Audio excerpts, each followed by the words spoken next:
Welcome to Solutions with Courtney Anderson. This is episode 152. Episode 152 of Solutions with Courtney Anderson. Thank you for joining me today. As always, you can come to CourtneyAnderson.com, and we have been in the process of upgrading, expanding, enhancing all of our resources there. And there are episode pages, individual pages for each show. So come to episode 152 to the page on CourtneyAnderson.com, and you'll be able to find the links, follow-up information, and everything else that we discuss expanded in the program. So thank you for being here. I also want to note, as we're expanding and the show's growing, and I'm so grateful and appreciative of everything that you've done by being part of the program, leave us a rating or on iTunes, share on social media. I am so humbled and excited and pleased that this show has become a really viable business, and I wasn't anticipating how quickly that's happened. But I know that it's part of my responsibility to do everything I can to work to ensure continued success. So if there's something that you found useful or helpful, share it on social media. Let everyone in your world and community be aware of what you're taking part in, so that we can continue to do everything we can to surpass our goals, right? All right, so today's show is part of our Financial Fierceness series. This is an entire series of the show, which is Solutions with Courtney Anderson. And this series is devoted to finance, money, moolah, cash. And it's because obviously so much of what we talk about in business and in our big picture focus of surpassing our goals, resources, economic resources are part of it. And whether it's from an organizational perspective and certainly from an individual perspective. So that's why we have the series. And the specific show today, which is of course episode 152, the show title is Getting Rich is Easy. Staying rich is hard. Why that is, and how to beat the odds. Getting rich is easy. Staying rich is hard. Why that is, and how to beat the odds. So again, in other programs, I've shared that I don't typically like, sort of these broad labels, rich. It's so hard to define, and it's relative to a certain degree.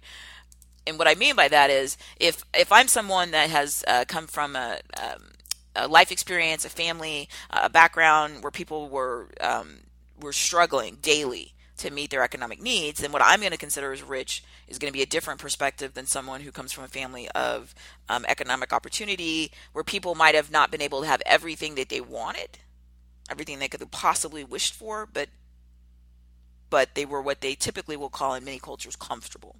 It's all relative. I've talked to people who are worth a couple $1 million, and they'll talk about things that, if only I had real money, I'd have one of the most impressive, I don't know, private yachts or something, or the most impressive newest private plane that's the best in the world, or something of that nature. And I've talked to people who are without any resources. Maybe they're living in a shelter, and I'm talking here giving examples from the U.S., from the States, who honestly feel like if they just had their own blankets and some more clothes, instead of having just a few pieces of items, that they'd be rich. It's all relative. And again, what I mean, it's relative to you and what you think of money. And that's why when you talk about money and finance, a lot of times it's difficult. One, because we have a lot of shame, and a lot of people keep things secret, right? So we don't want other people to know how much we have or how much we don't have, and then we often will think other people have more than we do, which can lead us to envy, to self-destructive behaviors and all types of things. So finance, which is honestly one of those areas that should be pretty simple in life and easy, like the show title says, isn't. And it's it's often because of these emotional and psychological aspects of something that's really just math. How much stuff do you have? How much stuff do you own? Give us a number, give us a currency. It should be, again, a clean, really simple area for us to make decisions, but it becomes fraught with all of these obstacles that are not related to the actual math part of money, but they're just related to all the emotional part of it and how it oh, I was going to say how it informs our decisions, but it also, in some really powerful ways, for many people, it helps define themselves. I am my stuff, right? Or I am my stuff. I am my lack of stuff. So people will say, "Oh, I'm poor. So and so's rich," and it's like, well, a person can't be that, right? A person is a person. We all are people. So ideally, we should have. I would argue, and many systems argue, political, ethical, religious, we're equal. We have equal value. Now, a person can have a lot of more resources than another person, but the person themselves, it doesn't become that they have more value. They just have more stuff, and that is a transitory and temporary situation. So you could say, well, so has a lot more resources than I do at this time. That would be more effective than saying somebody's rich. It'd also be more effective to say, well, I have less resources than some other people at this time. That would be more effective and I think more accurate than saying, I'm poor. But we don't do that, right? We are so, in many parts of the world, so emotionally and psychologically tied into resources that we literally define ourselves that way. Which is, if you think about it, it's odd and it's also inaccurate. And it ties to, obviously, the show, right? The show title is Getting Rich is Easy. So the argument is that staying rich is hard. So obviously, if a person was rich the same way that the person is, has is 5'4", and it was some sort of, immutable characteristic of them, then it wouldn't be something that's transitory. You wouldn't say, oh, that person is 7 foot tall today and they used to be 5'2" yesterday and they're going to be 6'7" tomorrow. It's not like that, right? So this idea that you are this economic category is inaccurate, but it's certainly a shorthand what we use in discussing things and in society, and it's so pervasive. So I used it in the show title. And the argument, of course, is that it's not immutable. It is very transitory. And in fact, we did another financial fierceness series episode where we talked about how many very wealthy people, again, relative to their resources, or ultra wealthy, right? The wealthiest of the wealthy in terms of their resources compared to the other population resources on average. How they love a bargain, right? We talked about that. And one of the reasons that we discussed in that show that people with resources love a bargain is because they understand how transitory wealth is. That it's not like height. It comes and it goes. And people who are really aware of that and would like to keep the resources, because the resources do give you options. They just give you more opportunity. Something breaks down, your car falls apart, your something broke around your place where you live, you can repair it. You can hire someone to, come fix it. You can buy a new one because you have resources. When you run out of resources, you just run out of options in many societies. And so we talked about in the other financial fierceness show that people love bargains with money because they know that the goal isn't to get money, it's to keep money. And if you're talking about somebody keeping money for their entire, for a life, and they live a long life, average life expectancy, 70 years old, 80 years old, then that's many decades to hold on to money. And if you're someone who's looking at accumulating more resources and then growing those and potentially, providing them to charitable organizations or starting your own organization or giving them to some, relatives, then you have to create and hold on to more money. Right? A penny saved is a penny earned. And the people who tend to really understand that are people who have resources, some level, and feel like I want to keep my opportunities. So the only way I'm going to do that is to keep my resources. The way I'm going to do that is understand I don't need to spend money. I need to keep money. Keeping money is the whole key. And that's why we talked about in the other program how people sometimes have negative stereotypes, right? And they'll say, oh, rich people are so cheap. They're so cheap. Again, the language could be a little bit, uh, inexact, but I understand the idea.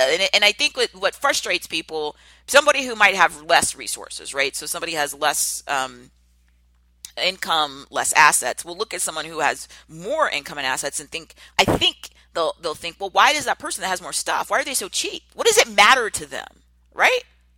They can afford it. But that entire mindset is the whole reason why this show exists, right? This show is saying, hey, look, getting rich, quote unquote, or having more resources is easy. And we're, relatively speaking, that's the easier part of the equation. It's the staying rich part that's hard. Why and how to beat the odds is what we're talking about. And the reason is exactly that mindset. The mindset where someone will say, well, I don't know why. I don't know why they're asking, how much, that costs when we were out to eat. She can afford it. She can afford it. First of all, that has a whole bunch of loaded assumptions. You're assuming, A, that you know how much money somebody has. And we certainly have explored in other shows, and we did a show a while ago where we said, be careful who you pretend to be, because you are who you pretend to be. In other words, people go out into life, and for a variety of reasons, we put forward the persona, the lifestyle that we want other people to think about us. And sometimes some people want people to think that they're the most, generous, powerful volunteer, and all they do is volunteer work. And so they secretly then will not disclose to other people that they do volunteer, but not as much as other people think they do. And maybe that, maybe there's someone that secretly, when they're not, in front of some of these other peers or people they're trying to impress, they'll go out and do things that are contrary to some of the volunteer, organizations and ideas. And then they'll want to not let people know that. They'll hide it. And a lot of people do these things with resources. It's a weird, sort of, inverse relationship. People that have less resources will often do everything in their power to acquire really, really expensive items to sort of display, and they'll go out of their way to really prominently display. Look at the brand of this item that I'm wearing, or that I'm holding, or I'm using. I want people to see that it's a very expensive item. Often some people will tell you how much something costs, right? This is I spent so much money on this jacket, or so much money on this, item of jewelry. And the reason they're telling you, in addition to prominently displaying, the brand and everything, is because I think the research that I'm assimilating and trying to work through these, I think it's the idea, I don't have the resources, but I want to be associated with all those things: the best, excellence, well-made, deserving. And so I want to acquire whatever I can, or something that looks like it. They even have entire industries globally. I've been in lots of parts of the world, and you have these industries where people will go buy something that's not an actual very expensive item, but it's a what they call a knockoff, or a fake, right? It's an imitation. What they'll do is, there's a whole industry that does this. It's illegal. But someone will go and make something, let's say it's a purse, a handbag, or someone will go and illegally make a bag and put the name of the actual intellectual property holder. That's the organization, the entity, the company, the person who owns the brand. And someone else will go illegally and put that same name on their product that is not from that same very exclusive high dollar organization, and then sell it. And again, I've seen this all over the world. So this is not something you'll see just in cities in the U.S. or just in cities in, South Africa, or just in cities in Asia, or just in cities in Latin America. It's everywhere. These, there's a market for it. Now, you would think, well, why would somebody buy something that's actually not that thing, but it's just an imitation of that thing, right? And it's because the brand is so powerful. Now, from a business perspective, right, putting on our organizational business consulting hat, that at least shows you the power of the brand. I mean, if somebody is knocking off and creating counterfeit goods with your branding, it tells you the power of your brand, which in a way is a good thing, that your brand is so well recognized that someone sees the name of that brand and says, oh, I know what whatever brand means to me. It represents to people a certain quality.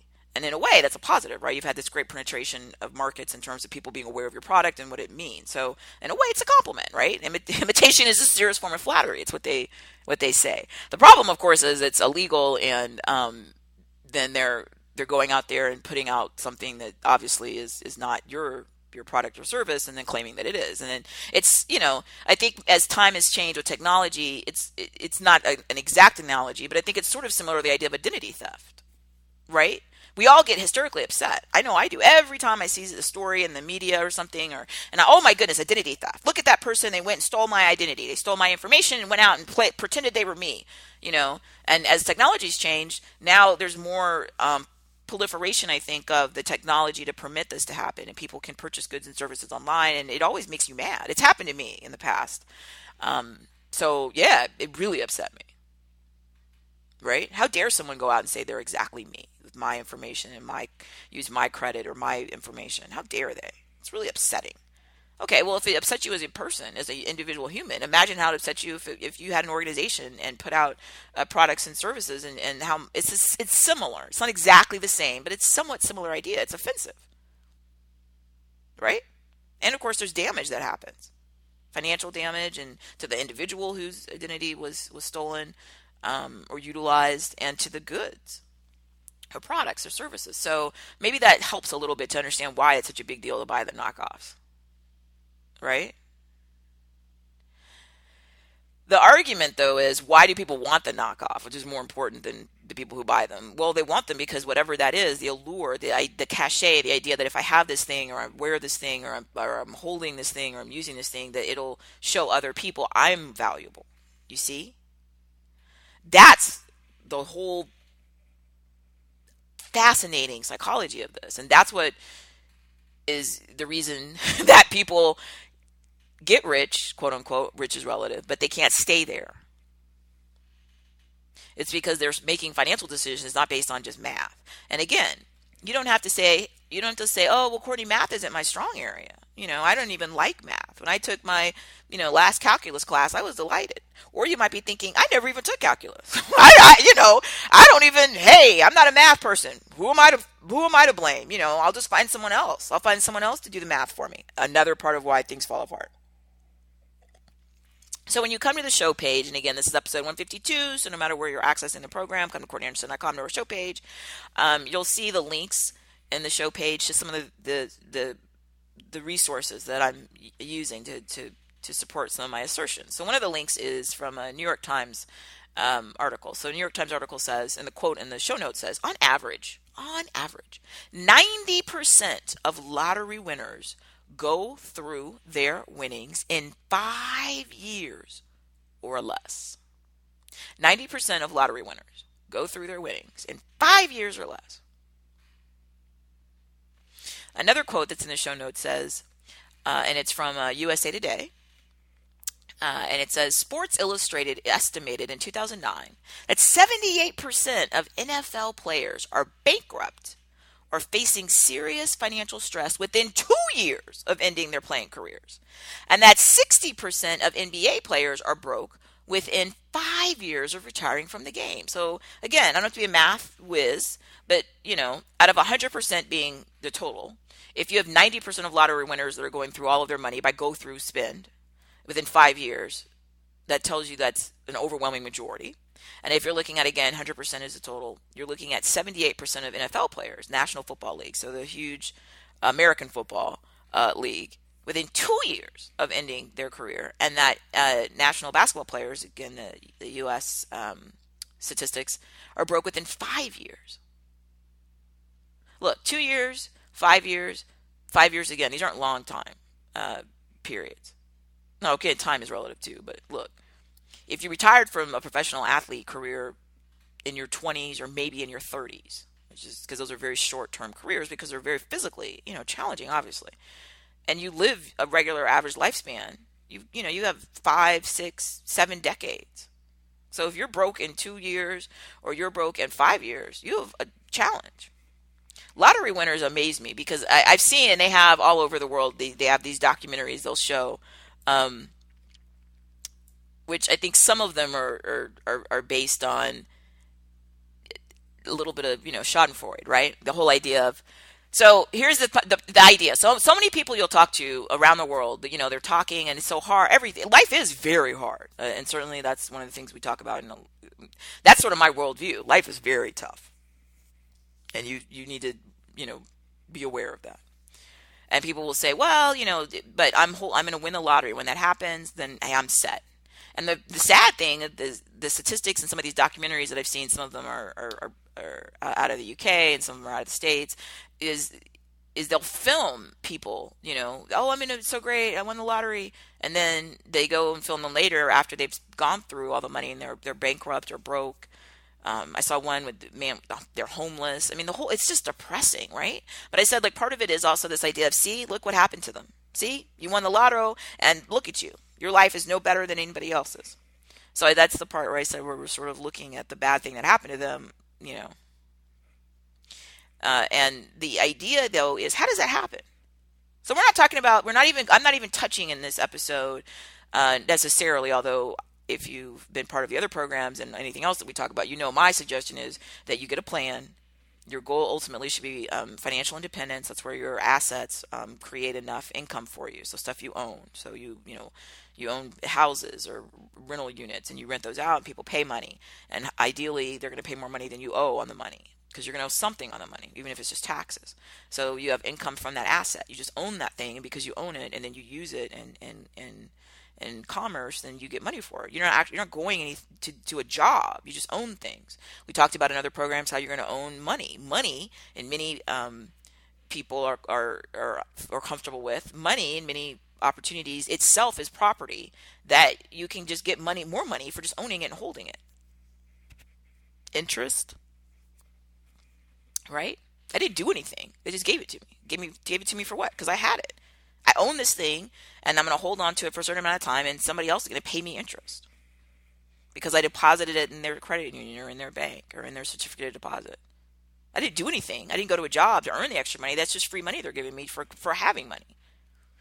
So we talk about a lot of this, and the goal, ideally, of course, at some point, from my suggestion, is that you want to get to a point where your assets and your income that's coming in, without you necessarily having to get up and do anything, go to a job, things of that nature, it's going to give you enough money to pay your bills or your basic bare minimum bills. And when that happens, it gives you a very wonderful opportunity then to use your time how you would prefer to use it, right? Yet, even when that happens, the challenge is that's a long-term plan because it takes time, depending on where you start and what your opportunities in life are. It's going to take time to get to the point where you get to that space where your income is going to just sort of come in. There it is. Oh, there it is, and it's going to pay your basic bills, and then then you can reallocate your time to doing whatever it is you would like to do. But that takes time to get there. It's not as quick as you buy a lotto ticket today and you win the lottery tomorrow and there's $50 million or $100 million or $400 million. So my plan is a little bit less exciting, and that it also takes time. It also takes work because you have to go earn the money unless somebody gives it to you. Right? So lottery, somebody gave it to you. Otherwise, you're having to go earn it. So you could earn it through a job. Like being a professional athlete is a very tough job. And only, a minuscule percentage of the most talented and I would argue tenacious are going to make it to a professional athlete employment position. So that took years to get there. The thing with a lottery ticket is, boom, I get it right now. That's why it's so attractive, I think, to some people. I don't have to do anything. You have to do a couple of things. I personally have never played lotto. I've never played a lottery. So I can't win it because I don't play it.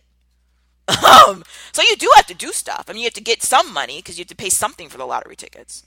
And then you have to go to somewhere where they sell it, and then you have to buy it, and then you have to hold on to it, and then you have to look and see whatever it was that won and see if that's your ticket. So there's stuff that has to be done. I'm not saying it's zero effort. I'm just saying that it's a different level of effort than, putting in 2 decades from the time you were, 4 years old to learn a professional sport to become a professional, full-time paid, well-compensated athlete. That's a much different plan, and it takes a lot longer, and it's a lot more of an investment of time and resources. Same thing if any type of business, education, work, all of that takes time.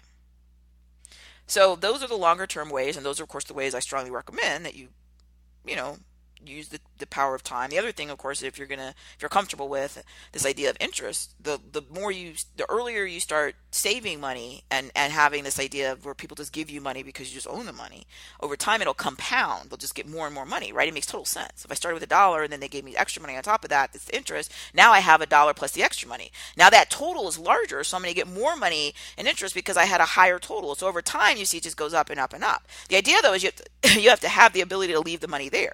So if you start saving earlier, everything that you read with maybe a few rare exceptions, is going to strongly suggest, the value of starting early and saving. Well, it's because we just talked about. The idea, though, is you have to have the ability to do a couple of things. One, earn something, and two, be able to hold on to it. The saving part is the hard part. Even, I'll take the United States. The U.S. right now has federal laws that set minimum wage, right? That's the lowest amount of money you're supposed to pay as an employer in most jobs. There are exceptions to this, okay? But in general. So let's say that somebody earns the minimum wage. Now, there's a federal law that tells you the lowest it can be, and then there's different individual states that'll have their own law. And their law can't be lower than the federal government amount, but it could be higher.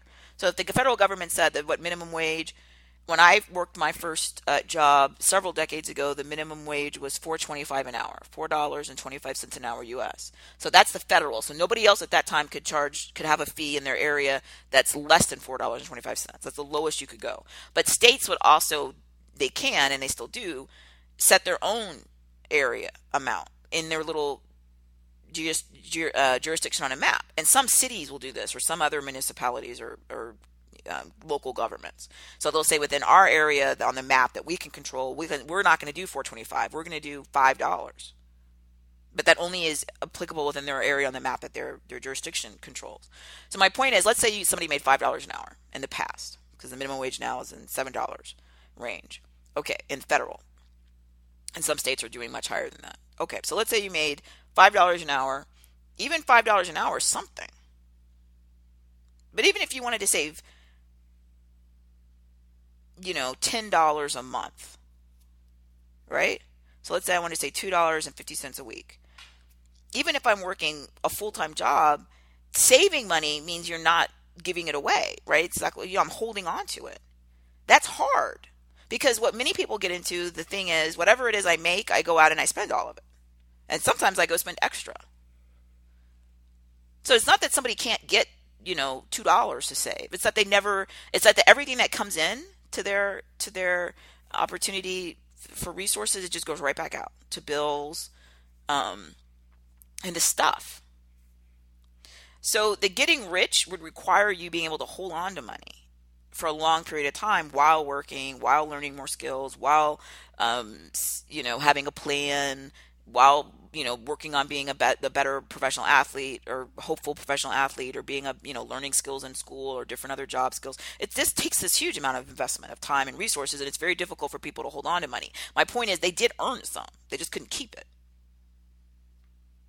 And that is my point. That's the same thing whether I'm talking about the $2.50 or I'm talking about the lottery winner that won $40 million or $400 million, or the professional athlete that had, and they always put it in the media, right? When people sign contracts, you get these media reports, so-and-so professional athlete signed, a 5-year deal worth, $150 million.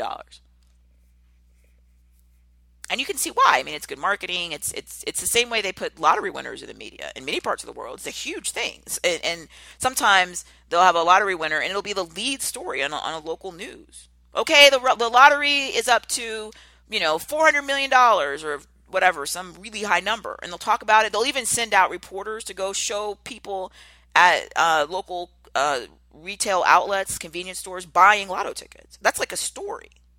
Now, they sell the same ticket every single day, but the jackpot has gotten bigger than it normally has. So people get really interested. It's a thing. And I think it's the same thing with these athletes' contracts being, mentioned. Now, most people think I wouldn't have gotten that 5-year professional athlete contract because I'm not a professional athlete or I don't have the talent or whatever. But I think it's much more alluring for people to think, well, I could definitely win the lottery. All I have to do is find, however much it costs to buy a lotto ticket, and then I have to go to some place that sells it and then buy it and then hold on to it until they tell who won it. So that's a lower bar in terms of obstacles. So you get more people who buy lottery tickets than you do people who sit around planning on how to become professional athletes for a long period of time, because it's harder to get there. It takes a really long time. Again, it takes you years and years and years and years and decades and decades and decades, right, of being the best potential professional athlete than it does just finding some place that sells lottery tickets and getting there and then buying the ticket, which you could do maybe depending on your location. You could do that in 10 minutes, and $1 is different than asking somebody to go spend 20 years and an incredible amount of time and resources to get prepared to try to be the best American football player or basketball player or hockey player or a tennis player or a golf player or swimmer or whatever. It's just a lot of work. We talked about a little while ago people with these imitation knockoff goods, right? And we talked about how, in a way, it's a compliment to the entity that's, being knocked off, right? Imitation, very sincere form of flattery. We talked about how, honestly, it's just absolute all kinds of ways of, I would argue, unethical or and wrong. And of course, in many parts of the world, it's also a crime. Um, but why people do it is fascinating, right? You could just go buy a bag. If there's a handbag that someone wants to buy, I've seen handbags that, to me, are it's just wow. It's what a house. You could buy a house in many parts of the U.S. I'm sticking to the U.S. here, you know, in smaller towns, especially in rural areas, for a couple tens of thousands of dollars. I'm not talking about somebody that what we had after the global meltdown. People went into foreclosure, and there's this huge economic upheaval, and people were buying houses for a couple $100s. I'm not talking about an aberration like that. I'm talking about literally like, hey, there's a community, and I've seen this. Hey, you have $50,000, you can buy this house, nice house, a new house, or you could buy one, bag, literally a bag, like a bag to carry your, wallet around. So it's the same amount of money. I would argue maybe a house you could do more with. You could live in it. If you don't want to live in it or you don't need to live in it, you could have other people live there and you could charge rent. I mean, we just talked about that earlier, an asset. It may often, depending on how long you hold it, it'll appreciate in value potentially. But it could generate income right now, right? The problem though is there are people, but that doesn't have necessarily the same exciting allure of glamour and sophistication and the best, right? Of a $50,000 purse or bag. So people make different choices. And that's totally fine. Everyone has the right to do whatever they want to. If somebody wants to spend money on a bag or a house or, spend $50,000 on, candy or, whatever, it's their money. They have the right to do whatever they want. But what we're talking about in the program, of course, and the whole series is surpassing your goal. So is it helping you surpass your goal if you spend everything you have? I would argue no. That's one of the basic challenges. If we don't have any money to hold on to, then I can't acquire any assets. I can't earn any interest. I'm not ever going to change my financial situation. It's just going to be the exact same thing over and over again. And that is the underpinning of this idea, right? The get rich quick. It does happen. Get rich quick does happen. It happens every day. Somebody winning some kind of lottery. Somebody, against the odds that no one would have thought, maybe from a tough background economically, had some special talent or skill. Boom. There you go. I saw a movie recently, relatively recently, and it was a Disney film, and it was about a gentleman who's a professional sports agent, and then he came up with this idea, and he went to India and found people there who had potentially the talent to play American baseball, and it was really interesting. I don't know a lot about professional baseball. I'm not going to say obvious. Well, it is obvious because I've never played professional baseball, and that should be obvious. I don't believe females have ever played professional baseball in the U.S. The major leagues, and it was an interesting film, but it was this idea, right, that people who were in a different part of the world didn't even really know the sport. It wasn't a popular sport where they lived and in their towns and villages with their family, but they tried out for this opportunity potentially to see if they had the potential sort of accuracy of throwing and speed, and it was a very touching idea that, and then whisked away the people who had the talent from India, from their schools and homes and families to come to the U.S. to see if they could potentially try out for an opportunity for a professional, paid professional sporting opportunity. So it was really interesting. And get rich quick does happen. People win the lottery all the time. The question is, even when you get rich quick, how do 90% of the people, assuming that's a somewhat credible source, how do 90% of lottery winners end up out of the money in 5 years? For the people, and it's actually called a lottery, the same term, when people become professional athletes, right? They go and people sort of are kind of pre-qualified, and then they're picked sort of in order. Sort of, you're the first draft pick, you were, and then the next round. And I know for those of you who are sports experts, I'm clearly not, but I do understand the big picture of it and the business of it. And it's exciting. It's exciting when people win the lottery. It's exciting when you read about, especially a very touching story where someone became professional, and it's exciting. So they do get rich overnight. You see that sometimes with like the Olympics, right? So people go and they work for many years, often make huge sacrifices. I love watching the Olympics for many reasons, but one of them, of course, is the touching stories of all the athletes. They do a little story about their challenges in their life and what they've sacrificed to get here. And often when they do very well in the Olympics, they'll get known, sometimes overnight, and then often they'll get commercial financial opportunities. People will sign them to be a spokesperson. They'll represent different corporations, and they'll get money, and it'll happen quickly. Now, of course, getting to the point where they could become that talented of an athlete didn't happen necessarily quickly, but it can happen quickly where, boom, I didn't have a lot of resources and finances, now I do. And you see it in some of the global television shows where people go out and they try to see if they could be a professional singer. These are hugely popular, right?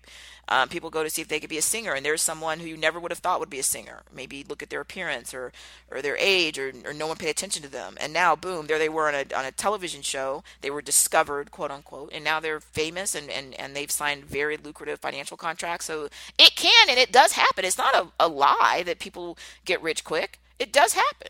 The challenge is that because it does happen, I think sometimes we can look at the fact that it does happen and make inappropriate decisions based on what the probability is it's going to happen to us.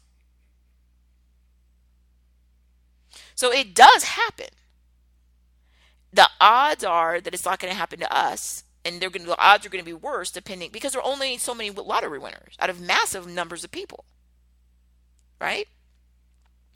Part of it's just the slots. Now, I mean, if they gave away, $450 million US dollar lotteries, every 10 seconds around the clock, then there'd be more opportunity, then more people would win it. That would increase your odds. But they don't. It's rare that the numbers are huge. But they do give lotteries, constantly.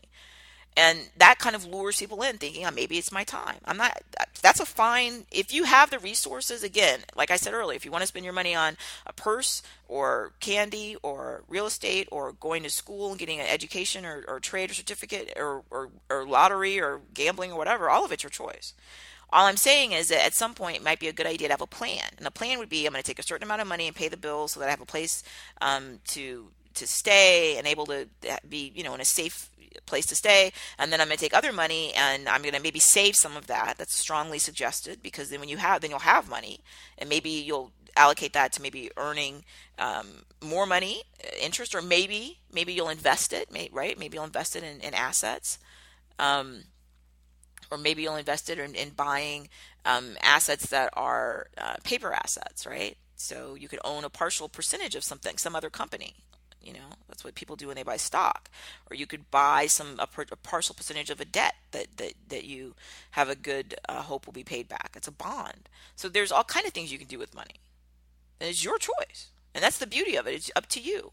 The reality of what we're trying to discuss in financial fierceness, and specifically in this show, in episode 152, is look at what happens to people who get rich, quote, quickly or overnight, especially the lottery winners. How do they lose the money, right? How do they go through the money? Where did it go? Well, they didn't lose it, right? They spent it. And what it is, again, is that we talked about earlier. People, when we talked about the other episode of the series where we talked about wealthy people wanting a good bargain. Well, yeah, because they understand this. Look, you have $1. You're going to decide what you're going to do with it. Now, if you give it all away, you don't have $1 at all. Now you have zero. Now, maybe you want to give away 50 cents. Maybe you'll give away 50% of it, and you'll keep 50% of it. Okay, the 50% you keep, you can do stuff with. You can hold on to it, right? You can use it to buy other assets. But if you give everything away, you don't have anything. And people who look at resources and are really, really invested in wanting to maintain opportunities are going to always be aware that every penny they give away is money they just stole from themselves. So what they'll often do is they'll look at decisions and they'll look at the big picture. You want to look at percentages. Don't look at income.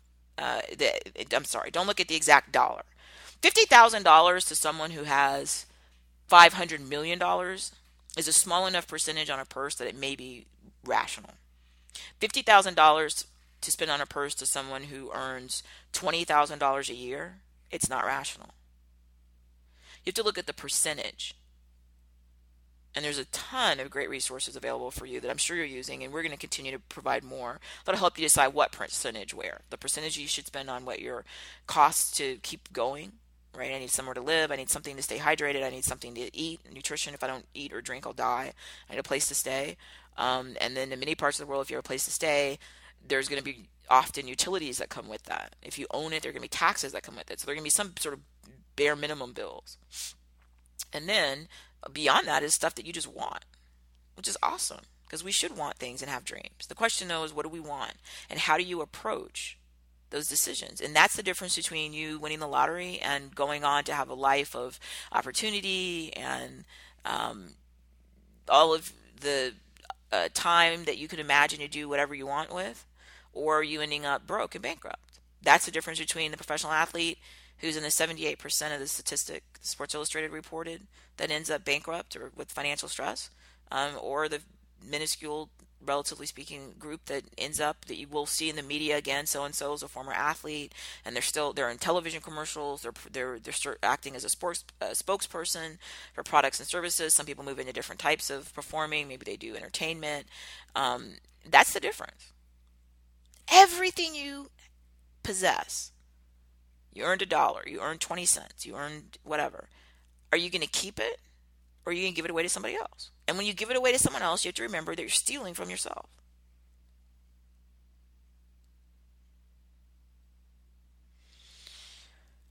Getting rich is just accumulating resources. How you accumulate them is a variety of ways. You could win the lotto, you could become a professional athlete, you could be discovered on a reality television show for your talent or singing or dancing. You could find somebody else that has a lot of resources and they decide that they want to give you some of theirs. Maybe you'll marry them or they'll just support you. You could be injured or some horrible thing happen in your life, but because you're in a part of the world where you can be compensated for that, then maybe that will result in you having some income that comes in from that accident or injury or death. Maybe somebody else dies and they had resources, so you inherited it. I'm giving you some examples. So that discussion of getting the resources is not the part that most people struggle with, because even if you just go out and work, you're going to earn something. Now what you do with it is the question. The staying rich, and one of the things we talked about in other financial fierceness shows and other shows is I talk about how often I'm amazed how much stuff costs.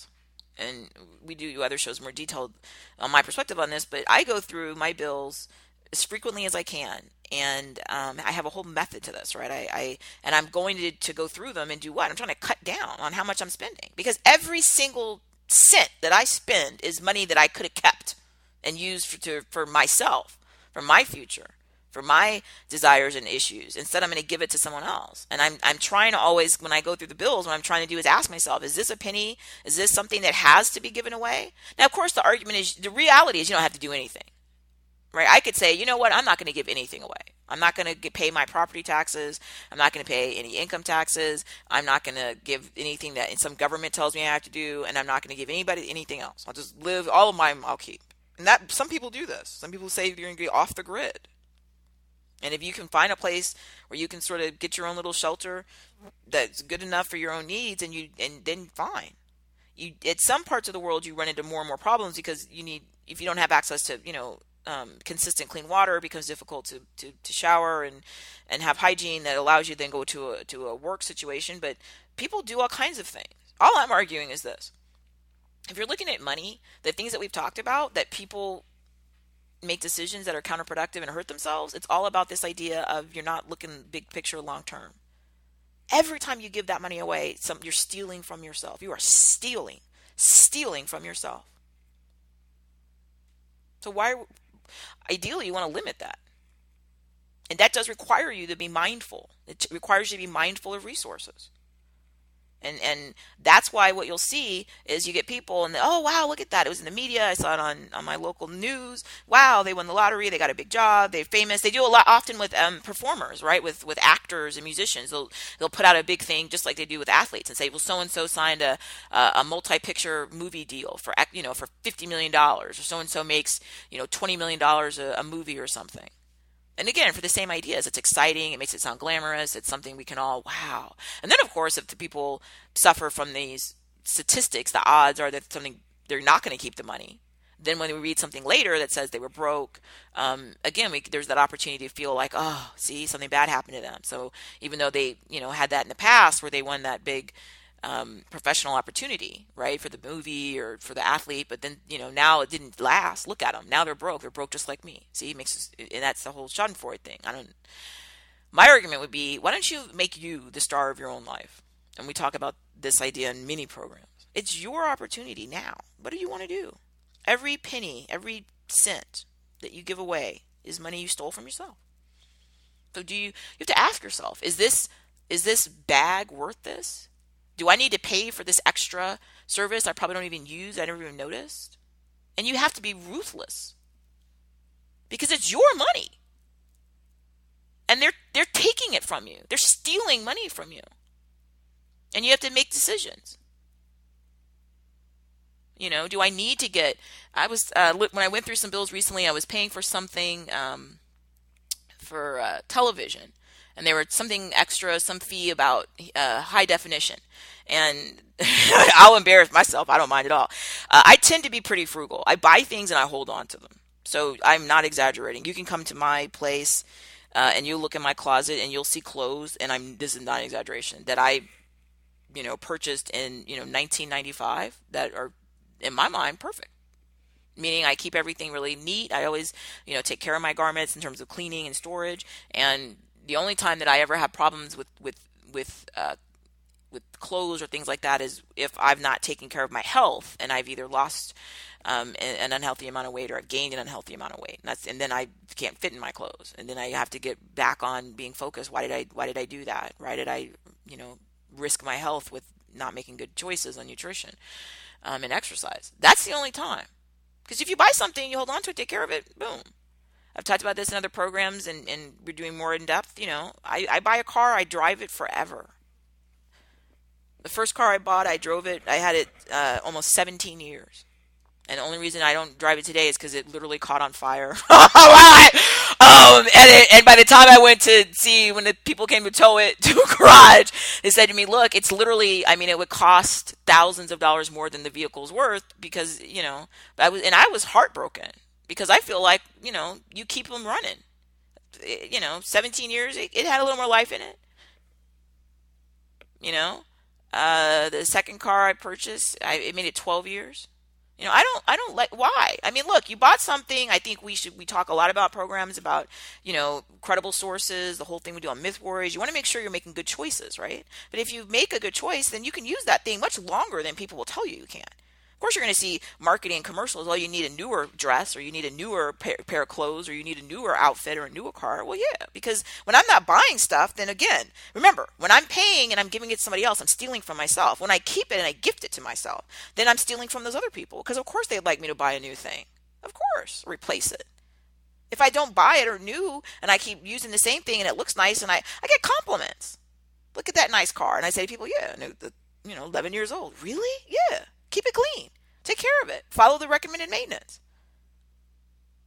You'll be surprised how long things will last, which brings me to the point I was making with television. So I have it right now. I had multiple TVs, and I had one I guess it was about 2 years ago. I moved, and it also started like smoking, and so by the time I asked the repair person again, they said, hey, it died. But I must have had that TV at least. Let me think. I think I got it somewhere around 1995, and this was in about 2012 it died. So it made it a while. But I have another TV that's still working. It's so old, relatively speaking, that they don't even make these TVs, but it's like a big piece of furniture. It's huge. They don't make these now because everything's flat screen and beautiful. And when I moved about 2 years ago, I moved to the big piece of furniture TV. It looks like something I guess out of a museum. And I had really kind of younger movers. It happened to be two gentlemen, two young guys, relative to my age, young, in their 20s, I guess. And they said things like, "I've never even seen one of these. Like, wow, look at it." And they said, "It's really heavy." And I was like, "Yeah, I know. Move it." It still works. So when I was looking at this bill and I was asking, they were saying, "Well, this fee, would be for this HD high definition," which I get it, but my television can't get that because of the age of it. So I'm not going to pay for it. But I wouldn't have noticed it though, because when you start looking through, and we do more in-depth programs, we're putting together some courses. When you look through things, there's so many different items on a list on a bill, and that's not to be anything but transparent. But unless you take the time, and it takes time to figure out, like, what is this fee? What is this? Or you ask them, walk me through all the different options you have. Because if many of providers will have so many different choices, right? This takes time. Is it worth it? Yes, in my mind it is. Because a penny saved is a penny earned. And over time, the whole goal is to accumulate more and more resources. And it always feels good to me to save money. Because when I do that, again, remember, I'm giving a gift to myself. I'm not stealing from myself. I'm rewarding myself. And then I can keep that and use it to do whatever I want. But you have to look at the big picture. And so when you look in the media, or you look somewhere, or you talk to someone and oh, they got look at that beautiful car, look at that beautiful outfit, look at that fancy bag, that's a fancy brand, I wish I could have that. And you often will see that, right? And you have to ask yourself two things. Are those people who have extended resources, right? They're super wealthy, right? They're, especially when you look and say, oh, what they call old money, right? So they're wealthy, their parents are wealthy, their grandparents are wealthy. Or is it somebody who recently, a couple of years ago, won the lottery, became a professional athlete, became a movie star? Because those are short term. You can get a lump sum of money and make good choices with it, meaning hold on to it, invest it in things that will pay you money, and live the rest of your life very well. But it takes the discipline to say no. I'm not going to let people steal from me and steal my money for some super fancy thing. I can get something that's less fancy, and then I'll give myself money, right? And then I'll have money for a longer time period. You have to make that choice. Because if you don't, then it's gone.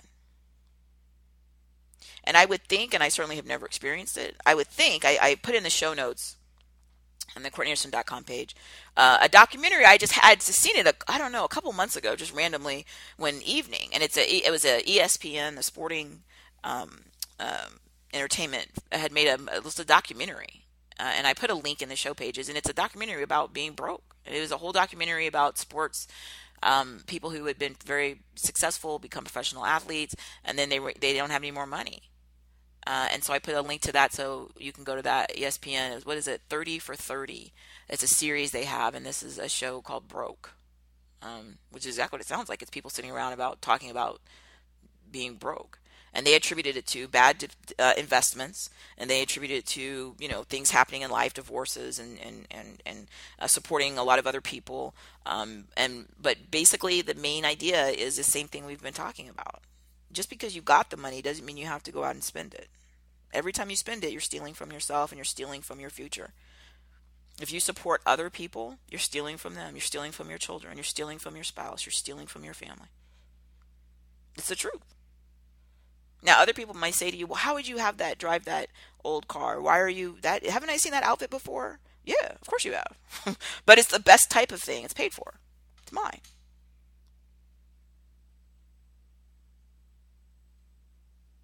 And this is a radical restructuring of how you see the world for a lot of people. Because a lot of people are like, oh, no, I want to go out and get that thing. It's fancy. Well, yeah, it is fancy, and it's beautiful. There's so many things I could do. Who knows how many shows just talking about things that I think are, wow, look at that. I don't have them. Maybe if I ever was able to accumulate enough resources where it would be a rational percentage of my total to invest in something like that, maybe in the future. But I'm not, you have to have something that you still think, oh, that's one day maybe. But in the interim, I'm totally pleased with stuff. And I'm working on my constant plan to go and keep cutting costs, because everything that I do is paying myself. And so that's the key. because it gives you options for your time, for what you want to do. I think these issues are, again, they're so simple. It's just math, and it's not even complicated math. How much I brought in, how much I spent, how much I'm keeping. But it's tainted by all of this emotional stuff, and some really weird narratives that people have. And I'll hear people say things. Well, I don't understand why, he's making money. He got a promotion. Why is he still wearing those same, shoes? Why doesn't he have a new car? And I'm thinking, well, that would be silly. Why on earth would you go spend money on something new just because everyone knows you had a promotion? That would be silly. That would be stealing from yourself the money that you just were able to increase. That's not logical. But people don't think long term. You must ask yourself, where do you want to be if you lived another 5 years? That's not super long term.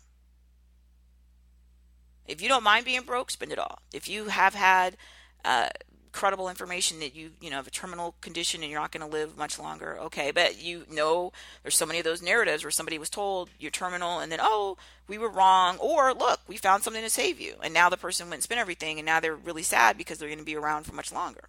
All I'm saying is you got to make a decision in the immediate of your immediate needs. You need hydration, you need nutrition, you need something to eat, something to drink, you need a place to stay. Most parts of the world, you need something for hygiene, so you're going to need access to clean water consistently, toilet facilities, and then you're going to have to make lots of really tough choices. If you want other people to think you're awesome and have awesome things, then you're going to be in a position where you may probably have some awesome things, but you don't have any resources.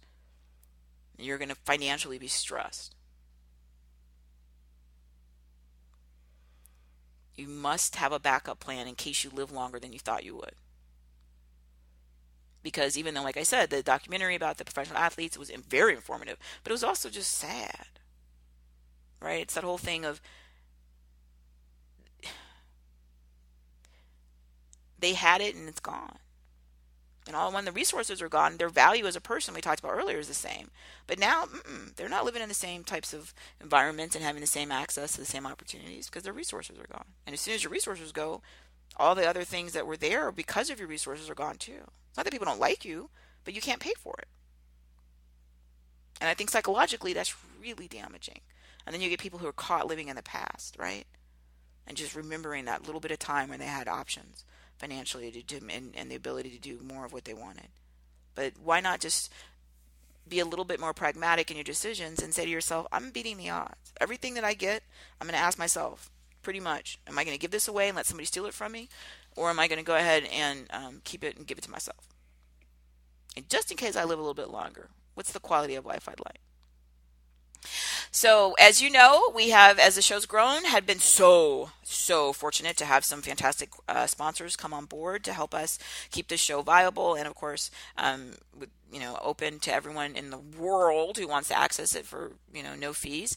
And so, I would say that when you come to the show page, I always encourage you to look at all of our sponsors. But this show has two sponsors. One is Overstock, which is a organization. The whole idea, right? There's surplus goods, and so you can go there and ideally get a good bargain. And the other one is Amazon. Amazon is a very large, very interesting business, but often will have the ability for you to price compare all types of goods, and they also have some interesting incentives sometimes for free shipping. But you need to look around and see is there something that you can get for a better price? Is there some way that you can get a better opportunity to maybe you want this thing, but maybe instead of getting the most expensive version of it, you can get a less expensive version of it.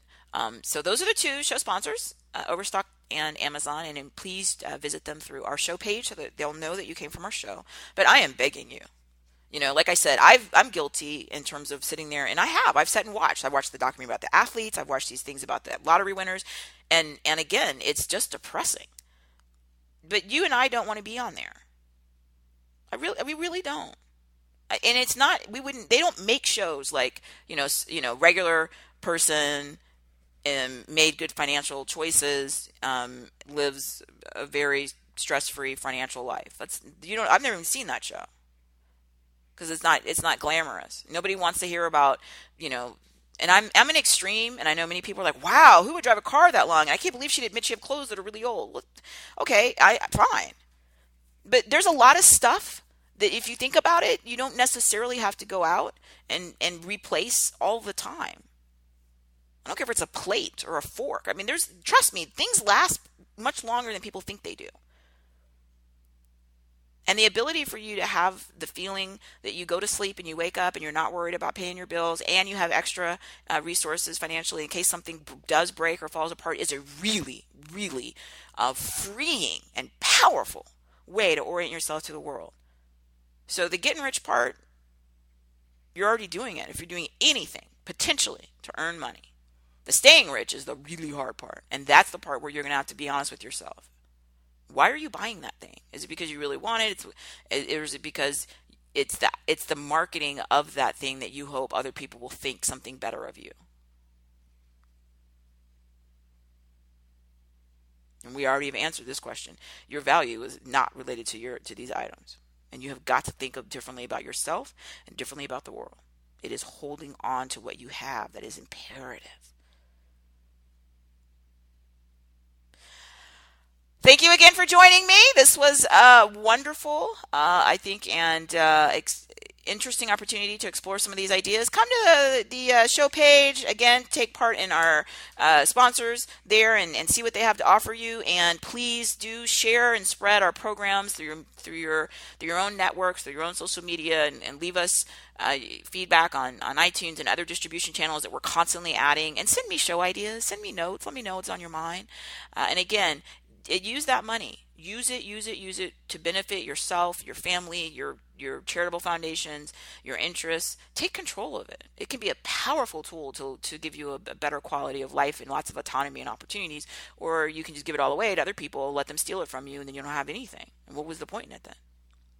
You deserve to have the financial life, again, that would result in the best outcome in terms of stress and opportunities long term. Take care of yourself. Thank you again for being part of the program today.